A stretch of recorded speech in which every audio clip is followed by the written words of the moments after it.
Kasus penyerangan terhadap anggota perguruan silat kembali terjadi di Kabupaten Sukoharjo, Jawa Tengah. 3 anggota persaudaraan Setiahati Trate, Ranting Kartasura menjadi korban aksi penyerangan oleh kelompok tak dikenal. Akibatnya 2 pesilat mengalami luka robek di bagian tubuh akibat terkena sabetan senjata tajam. Mereka masih menjalani perawatan intensif di Rumah Sakit UNS Kartasura, Sukoharjo. Sementara 1 pesilat lainnya hanya mengalami luka ringan.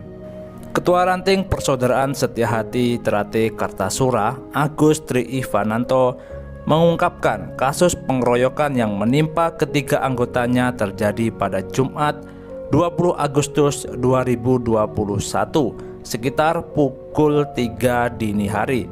Ketiga anggotanya itu yakni RA 17 warga Pajang Kota Solo, DW 22 warga Makam Haji Sukoharjo, dan AN 17 warga Makam Haji Sukoharjo.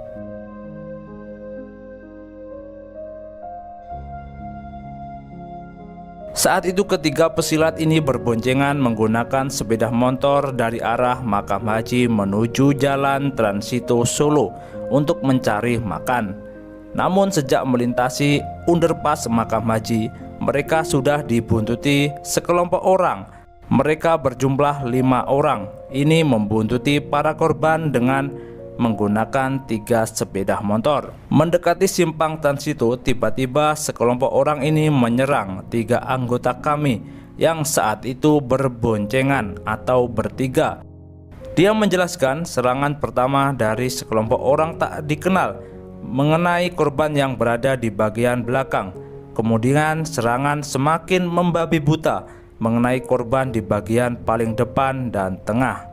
Korban di bagian depan paling mengalami luka parah akibat sabetan senjata tajam para pelaku.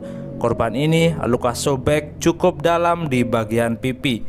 Lalu karena sabetan di leher, bagian belakang dan punggung, pembonceng tengah kena sabetan di jari karena berusaha menangkis serangan tersebut. Korban paling belakang pertama kali menerima serangan, tapi alhamdulillah tidak menimbulkan luka apa-apa, tuturnya.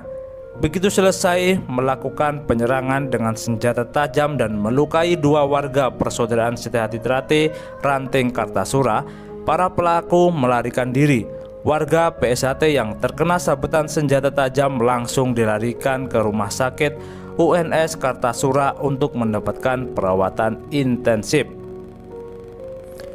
Berdasarkan keterangan para korban, Agus mengatakan para pelaku diduga masih berusia muda dan saat melakukan penyerangan menggunakan masker. Pihaknya menyerahkan proses hukum kasus penyerangan warga PSHT Kartasura ke aparat kepolisian setempat. Kami belum tahu motifnya apa, siapa pelakunya juga masih misterius. Tapi yang jelas masih usia muda, tidak bercadar dan menggunakan pakaian rapi. Mereka menyerang dengan menggunakan senjata tajam seperti belati, katanya. Semoga kejadian penyerangan terhadap anggota persaudaraan Setiahati Trate tidak terjadi lagi, apalagi bisa menimbulkan korban jiwa. Untuk anggota persaudaraan Setiahati Trate yang memakai kaos atau beratribut dimanapun berada, untuk selalu berhati-hati, karena kita tidak tahu kapan atau ada orang yang ingin mencelakai kita. Ya, intinya kita selalu berhati-hati dimanapun berada. Assalamualaikum warahmatullahi wabarakatuh. Salam persaudaraan.